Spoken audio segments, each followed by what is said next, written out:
Lord of Mysteries 2, Circle of Inevitability. Chapter 110, Foreigner. For you are dust, and to dust you shall return from the Bible, Genesis 3 verse 19. The imposing grayish-white city wall, rising to a height of 3 meters, loomed before Lumion, stretching as far as the eye could see. A multitude of private carriages, four-seaters, open-tops, tandems, and cargo carriers queued, awaiting entry through the city gate. Blue-uniformed tax collectors and white-shirt, black-vested police officers inspected each carriage methodically. Occasionally, they would demand identification or order pedestrians to open their suitcases. Lumion, clutching his brown suitcase, scanned the scene, casting furtive glances as he sought a way to bypass the checkpoint. Before long, a man who had observed his behavior approached. "What's the matter, friend? You look a bit uneasy." The man was somewhat shorter than Lumion but twice as broad. His cheeks were plump, causing his blue eyes to appear minuscule. As he neared, Lumion caught a whiff of sweat mingled with cheap cologne, prompting him to wrinkle his nose in distaste. Lumion gestured toward the gates, puzzled, and inquired, "What's all this for? Are they searching for criminals? Why screen those entering Trier and not the ones leaving?" The disheveled, blond-haired man in a billowy blue shirt appraised Lumion. "My friend, are you from some small city or village?" Upon seeing Lumion nod, the man sighed and explained. "They're collecting taxes. Tariffs." "Tariffs for entering Trier?" Lumion asked. The man nodded. "Exactly. This city wall encircles Trier. There are 54 gates, each manned by tax collectors and police. They also apprehend wanted criminals." "Are all goods taxed?" Lumion inquired, curiosity piqued. The man touched his blue canvas shirt and replied, "Almost everything. Only grains and flour are exempt. Once upon a time they were, but after the war a few years back, the price of bread in Trier skyrocketed, inciting riots and protests. Eventually, the government abolished tariffs on all food. Ah, if only drinkers were as bold! Liquor, wine, and champagne are taxed the most. Many people venture to the suburbs on weekends to drink tax-free alcohol at small taverns. They call it town hopping." "Interesting." Lumion nodded thoughtfully. The man glanced around and lowered his voice. "If you want to avoid the tariffs, I can help you into the city. All you have to do is pay me a small fee." "You mean bribe them?" Lumion gestured with his chin at the tax collector and police near the city gate. The man snorted. "Their greed is greater than an elephant's appetite.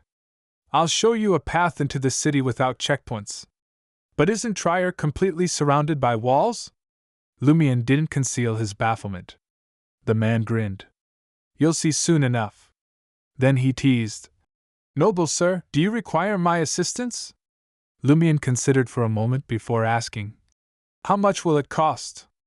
3 Vildor, the man replied with a congenial smile.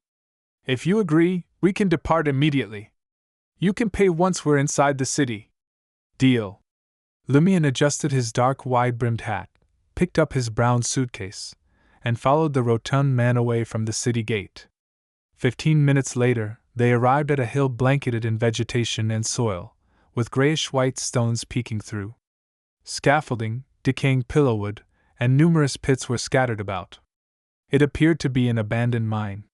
The rotund man guided Lumion through heaps of jumbled rocks to the entrance of a mine.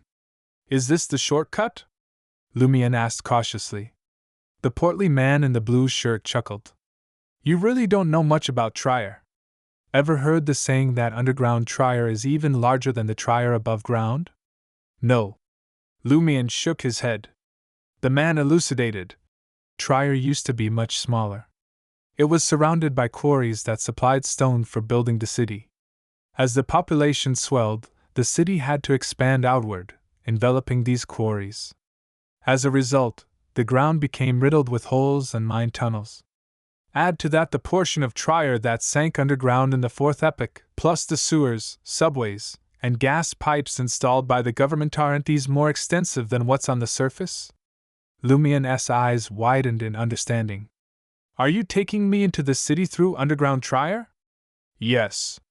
The man turned, stooped, and entered the mine. He casually inquired, "What should I call you?" "Seal." Lumian brushed back the golden hair at his temples. "And you?" "Just call me Ramayes." The burly man rummaged through a pile of stones in the mine's corner and unearthed an iron-black lantern. Clearly made of metal, the rusted lantern was cylindrical, with the upper section slightly narrower than the lower. A black rubber lining encircled its base. At the junction of the narrow and wide cylinders, a polished trumpet-shaped metal piece was embedded, though a few rust spots remained. Ramayes produced a matchbox, fiddled with it briefly, and an orange flame tinged with blue erupted from the metal trumpet, illuminating the mine's depths. "What's this?" Lumian asked, puzzled. Holding the iron-black lamp, Ramayes ventured underground, chattering. "Carbide lamp. Invented by the Cave Association. Many miners use it. I don't know why it glows, but I just need to put some rocks and water in, attach them top and bottom, and when needed, press here and ignite the mouth with flames. Carbide and water react to form acetylene, which burns and emits light." Lumian recalled the chemistry he'd studied a few months prior. He remained silent for a time as he followed Ramayes underground along a disused mine tunnel. Then he inquired, "The Cave Association?" "Trier Cave Association. Formed by a group of spelunking enthusiasts. Nowadays, they seem to be involved with the mines." Ramayes turned to Lumian, walking beside him, and asked with a grin, "Why didn't you just take the steam locomotive into Trier? The train station checkpoints aren't that strict. They just do spot checks." Lumian reminisced and replied, "I wanted to experience the last vestiges of romance from the classical era." "A courier carriage?" Ramayes chortled. "That's far pricier than a steam locomotive. Your accent gives you away as from the Rhine or Risten region. The journey from the south to Trier runs about 120 Voldor, doesn't it? And it takes 4.5 days. On a steam locomotive, you'd pay less than 50 Voldor for a third-class seat and arrive in under 20 hours. So, the last bit of romance from the classical era, you say? Sounds more like a con job for folks like you. You must have shelled out a pretty penny, huh?" Lumian responded candidly. "A fair amount. I've only got 267 Voldor left." Lemaire glanced at him once more and averted his eyes. "What a waste." Clutching the carbide lamp, he traversed an archway and veered into another passage bathed in the orange-yellow glow cast by the lamp's flame.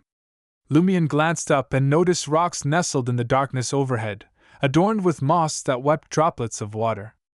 The path underfoot was pockmarked with holes, and stone pillars flanked both sides, supporting the cave's ceiling. Stones and various objects were heaped between the pillars, creating a street wide enough for 6 or 7 people to walk abreast. Under the carbide lamp's illumination, a steel nameplate affixed to a stone pillar came into view. Inscribed on it in Intis, Rue Droit. "There's a street name down here?" Lumian queried, puzzled. Gripping the carbide lamp, Ramayes chuckled and replied, "Didn't I tell you? This is underground Trier. In fact, it was constructed decades ago during city renovations. The brass deemed the underground too chaotic, a veritable labyrinth. Rioters, murderers, smugglers, and cultists all found refuge here, and something had to be done. Additionally, numerous houses had crumbled and sunk due to the underground quarries. Reinforcement was necessary. So, City Hall spent nearly a decade repairing pillars, constructing foundations, and connecting the previously isolated quarries, subterranean ruins, catacombs, and sewers. To prevent workers from getting lost, the underground streets were named to correspond with those above during the renovations. Roads, squares, and alleys were recreated down here, and nameplates were hung, marking the streets. If future repairs were needed, the names could just be referenced. In other words, Lumian gestured overhead with his free hand. The Rio Rue Droit is just above us. Yes. Ramayes pressed on. This is underground Trier. There's an anti-smuggling wall up ahead. Quarry police often patrol the area, but don't fret. I'll guide you through a small tunnel. The brass, with their phony collars and lies, believe they can manage underground Trier like they do above ground, but they're only aware of half the entrances and modified routes. As he spoke, he led Lumion to a dead end and located a narrow crevice to crawl through. Lumion trailed closely. 2 or 3 minutes later, they emerged from the small tunnel. Before them stood a wall, composed of stone pillars and a street wedged between. Just then, a burly figure appeared beside the stone pillar, holding a carbide lamp, and addressed Ramirez. "Is this our customer?" Ramirez spun around and grinned at Lumion. "Foreigner, I've changed my mind. The price is 265 Veldor. Wasn't I generous to leave you enough for bread in a hotel tonight? What if I refuse?" Lumion's face displayed a mix of fear and defiance. Ramirez's chubby face quivered with laughter. "What do you think will happen? Didn't your mother warn you not to trust strangers too easily when you're away from home?" He and the burly man closed in on Lumion from opposite directions. Lumion smiled, set down the suitcase, and advanced towards Ramirez and his accomplice. In the flickering firelight, over 10 seconds swiftly ticked by, and the carbide lamp ended up in Lumion's possession. Lumion crouched beside the trembling Ramirez, his face battered and swollen, and pulled all the banknotes from his wallet. In the dim orange and blue light, he counted them with grave intent. Gently patting Ramirez's right cheek with the wad of cash, Lumion grinned. "Now there's only 319 Veldor left." With that, he pocketed the banknotes and strolled toward a path that appeared to lead up to the surface.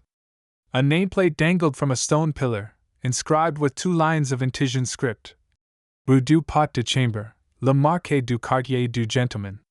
Someone had scratched out Rue du Pot de Chamber with a stone and scrawled a new name beside it. Rue Anarchy.